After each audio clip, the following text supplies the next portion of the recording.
আমি যে ভিডিওটা করব আপনাদের সামনে সেটা হচ্ছে একটা সোলার কোয়ার্টজ ক্লক। এই ক্লকটাকে আমি কিভাবে রিপেয়ার করব সেটা আপনি দেখবেন। তা প্রথমে এটাকে আমি কি করলাম, এটা থেকে আমি এই মুভমেন্টটাকে খুলে নিলাম। খুলে এবার এটাকে আমি করব, ওপেন করব।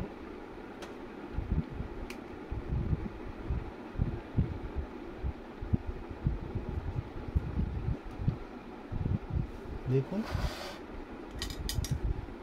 খুললাম, দেখছেন এখানে হুইলগুলো আছে। এখানে দেখবেন এই যে হুইলটা আছে, দেখুন এর পেনিয়ামগুলো টিউবলেতে খেয়ে নিয়েছে। দেখুন এখানে অনেকগুলো দাঁত মিসিং আছে। এই জিনিসটা লক্ষ্য করে দেখুন, এখানে এই পেনিয়ামটা নষ্ট হয়ে গেছে, টিউবলেতে এটা খেয়ে নিয়েছে। দেখুন আমি এখানে কি করব,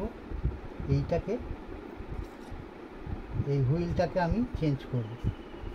এই হুইলটা পুরো নষ্ট হয়ে গিয়েছে। দেখুন এই হুইলটা পুরো নষ্ট হয়ে গিয়েছে, এই প্রিমিয়ামের দাঁতগুলো নেই,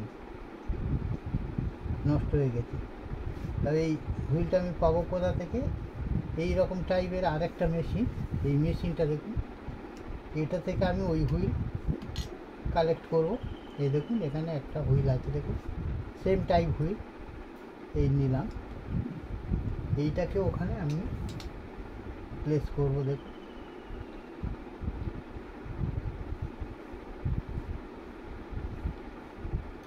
হুইলটাকে আমি চেঞ্জ করে দিলাম। দেখুন এবার ব্যাটারিটা লাগিয়ে দেখব ম্যাগনেট হুইলটা ঘুরছে কিনা।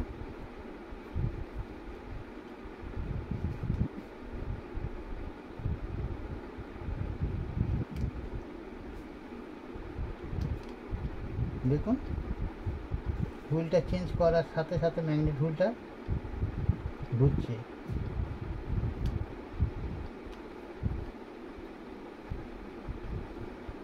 ম্যাগনেট হুইলটা ঘুরছে। দেখুন এই হুইলটার সঙ্গে এই হুইলটা একদম সেম টাইপের, একই মডেল থেকে। এই মডেল থেকে আমি খুলে নিয়েছি, এটাকে নিয়ে এখানে লাগিয়ে দিয়েছি, সেম টাইপ মডেল। আপনাদের এরকম প্রবলেম হলে এইরকম হুইল সেম টাইপের থেকে খুলে নিয়ে, মেশিন থেকে খুলে নিয়ে এখানে লাগিয়ে দেবেন। এবার আমি এই ব্যাক কভারটা লাগিয়ে দেব। ঘড়ি চালু হয়ে গেছে, লক্ষ্য করুন মুভমেন্ট করছে। এর আগে কি হচ্ছিল, এখানে পেনিয়ামটা গিয়ে এখানে আটকে যাচ্ছিল, গিয়ে ঘড়িটা চলছিল না, কিন্তু ঘড়ি রান আছে। দেখুন এই হুইলের জন্যে এটা প্রবলেম হচ্ছিল। এবার আমি এটাকে লাগিয়ে দিচ্ছি। দেখুন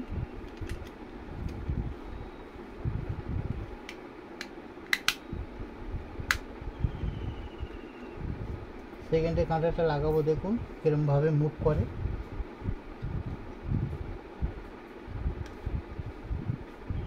দেখুন ঘড়িটা মুভ করছে। দেখুন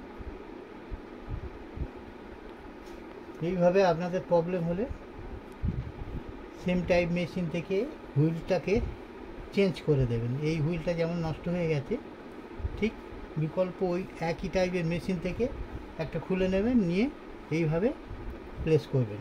যে কোনো হুইল প্রবলেম হলে এগুলো সাধারণত পিমড়েতে খেয়ে নেওয়ার ফলে পেনিয়ামটা নষ্ট হয়ে যায়। দেখুন এটা আমার ভিডিওটা এখানে আজকে শেষ করছি। ভালো লাগলে একটা লাইক করবেন, শেয়ার করবেন। নমস্কার।